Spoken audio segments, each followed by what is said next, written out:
বিসমিল্লাহির রহমানির রহিম। আমার বাবা শখের বশে আমাদের বাড়ির পাশে আঙিনাতে কিছু সবরি কলা গাছ রোপণ করেছেন।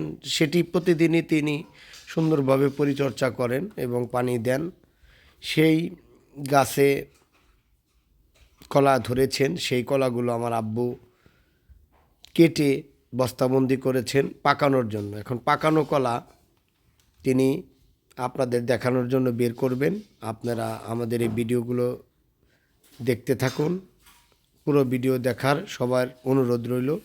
এই কলা পাকাতে আমার বাবা যে পাতাগুলো এই কলা গাছে দিয়েছেন এবং সেই কলাগুলো তিনি কিভাবে পাকিয়েছেন, একদম ফরমালিন মুক্ত। একদম দেখেন কি সুন্দর মতো পেকে গেছে, একদম যেটাকে বলা হয় একদম পিওর।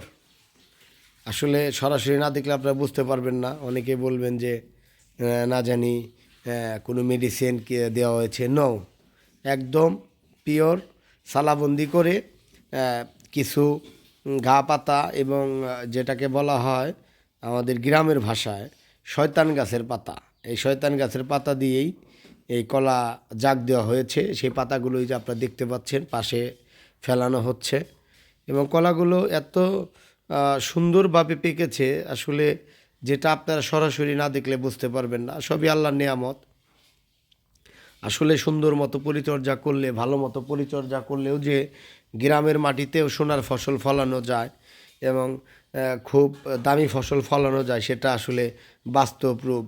আপনারা সরাসরি না দেখলে বুঝতে পারবেন না। যাই হোক, সবাই দোয়া করবেন এবং সবার বাড়ির আঙিনায় যে খালি জায়গা আছে সেই খালি জায়গার মধ্যে সবরি গাছ রোপণ করে সেই গাছের আপনারা কলা চাষ করবেন এবং নিজেও খাবেন, পরিজনদেরও দিবেন, আত্মীয় স্বজনদেরও দিবেন, যাতে এই দেশটা পুষ্টিতে ভরে যায়। যাই হোক, আপনারা তো দেখতে পাচ্ছেন যে একটি কাইনে কত পরিমাণ কলা হয়েছে।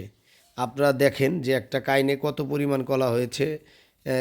কেবল তো শুরু, ও একটা কাইনে অনেক কলা হয়েছে, অনেক।